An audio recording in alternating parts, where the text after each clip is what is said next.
Should we combine the solo 401k with the Mega Backdoor Roth IRA? Hi, this is financial planner Sean Mullaney. Let's discuss. So it's April 2023, and a lot of the self-employed out there saying, you know what, now's a good time to start doing some tax planning for the year 2023. And last year, I wrote a book about one of my favorite tactics out there for the self-employed, the solo 401k. And, so I'm all for thinking about, hey, you know what? I'm self-employed. Maybe I should open one of these solo 401ks and make some substantial contributions. And then some want to take it a step further. They want to say, you know what I'm going to do? Not only am I going to have just a regular solo 401k, I'm going to add to it a Mega Backdoor Roth, right? So let's step back. What is a Mega Backdoor Roth, right? That's a two-step transaction. I've talked about it on the channel before.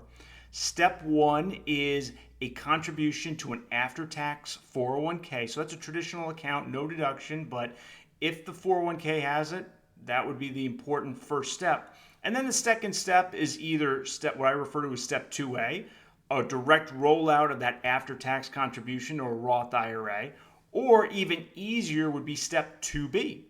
And that is an in-plan conversion of that after-tax 401k to a Roth 401k. This can have the effect of moving $20,000, $30,000 from what would have been invested in taxable accounts into Roth accounts. That's fantastic. And in the large employer W-2 space, I think for a lot of folks, that is a great idea. As long as you got the cash flow to fund that after-tax contribution and then, do the Mega Backdoor Roth, great, right? But let's think about the self-employed and solo 401ks and how they work. And I've got two main reasons I think in the solo 401k world, the Mega Backdoor Roth usually does not make a lot of sense. Here's the first reason. Most of the largest, most reputable, lowest cost solo 401k providers do not offer that critical first step, the after-tax 401k contribution. If you just go through the plan contours of their solo 401k, folks cannot make an after-tax 401k contribution. And without that, no Mega Backdoor Roth.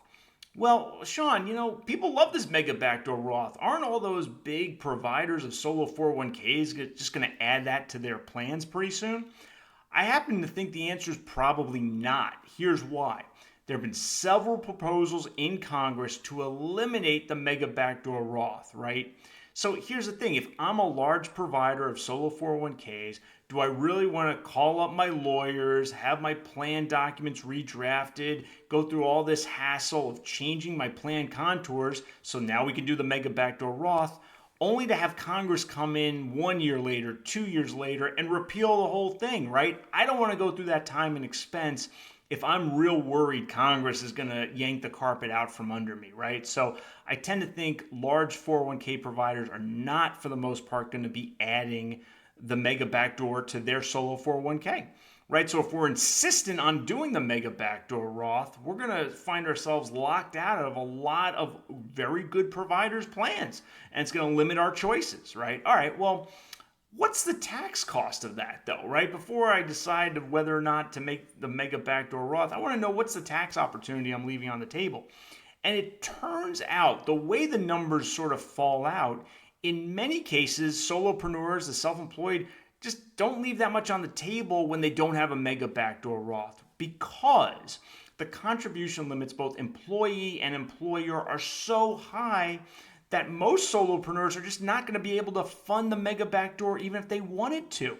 What they could do instead is just fully fund the regular employee contribution and then fully fund the employer contribution. And let's step back. Let's say, you know what? Think about a self-employed person, Schedule C income of about $100,000, right? That's doing pretty good when you're out on your own and you qualify for the solo 401k, you set it up.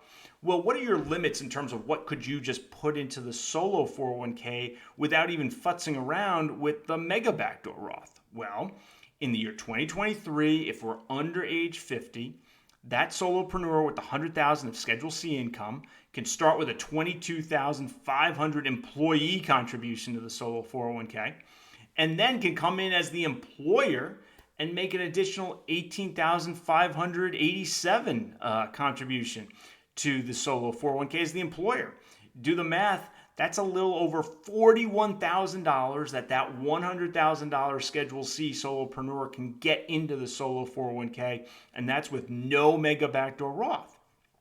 And let's think about that person for a second.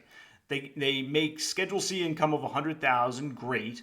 But, not only do they have the solo 401k in their lives, they have the grocery bill, they have medical bills, heating, plumbing, HVAC, right? They might want to, occasionally buy some clothing, drive, gasoline. Oh yeah, by the way, they got to pay some income tax and some payroll tax too.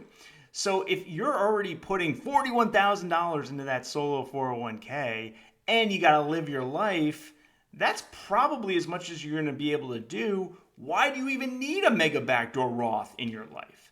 So I think for those two main reasons, right? We limit the providers that we can work with, and because our regular contributions, employee, and employer are so high anyway, the Mega Backdoor Roth in solo 401k world, generally speaking, should not be a major driver of our decision in terms of how do we establish and where do we establish our solo 401k.